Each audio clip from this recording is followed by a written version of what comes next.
Selamat sejahtera Cikgu Akash. Selamat sejahtera Cikgu Akash. Alright, boleh duduk semua. Terima kasih Cikgu Akash. Semua sihat tak? Sihat. Bagus. Jadi minggu lepas kita dah mula pengurusan sumber fizikal dan teknologi. So bab 2 lah. Okey?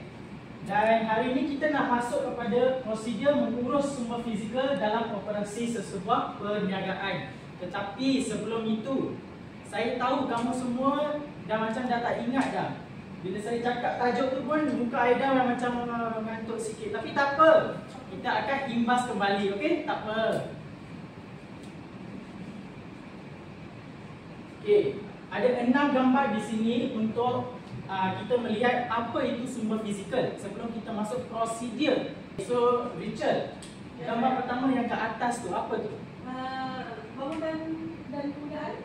Okey, bagus lah. Richard ada belajar sikit. Okey. Kamu pula apa yang gambar kat bawah? Kotak dia bukan?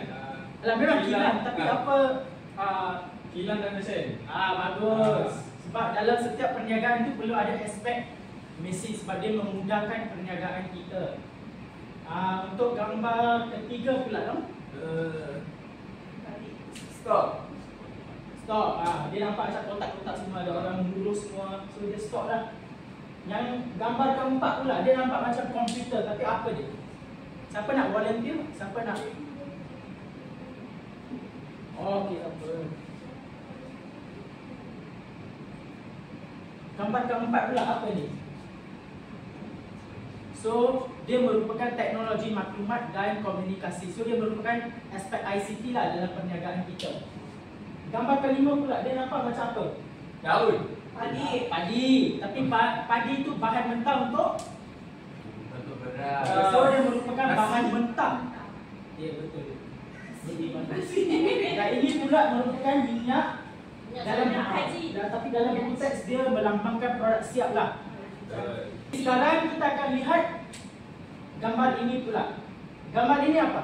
Bakar. Bakaran api. Bagus. Bangunan itu bangunan apa secara spesifik kalau kamu nak angkat? Kilang. Kilang. Bagus. Wah, pantas. Apa kesan kalau kilang itu terbakar untuk sebuah perniagaan? Rugi besar. Muflis, orang akan mati dan Belum sebagainya. bukan. Dan apakah yang kamu boleh lihat daripada gambar ini pula? Mesin karat. Ini merupakan sebuah mesin yang kotor tak diselenggara untuk lama. So apa efek dia kepada mesin itu? Dia lama-kelamaan dia jadi rosak, dia Tua. mendatangkan ke danger kepada orang yang menjalankan mesin tersebut. Okey? Okey, bagus. Dan yang ketiga pula, apa yang kamu boleh melihat tentang stok? Ada najis. Stok dia dah kotor, dia dah lama tertinggal begitu saja. Okey? Okey kelas. Okey? So dengan itu kita dah lihat semua gambar-gambar ini, kita nak mengelakkan semua situasi dalam gambar ini daripada berlaku. Sebab kita nak jadi ahli perniagaan yang terbaik di dunia. Okey? Jadi untuk mengelakkan daripada situasi dalam gambar-gambar ini daripada berlaku, kita akan mempelajari 2 jenis prosedur yang kita akan gunakan untuk mengurus sumber fizikal, iaitu nombor 1 insurans dan keselamatan, dan kedua merupakan penyelenggaraan dan baik pulih. Jadi penyelenggaraan merupakan maintenance yang kita buat secara berkala. Okey, dengan itu marilah kita mula topik kita.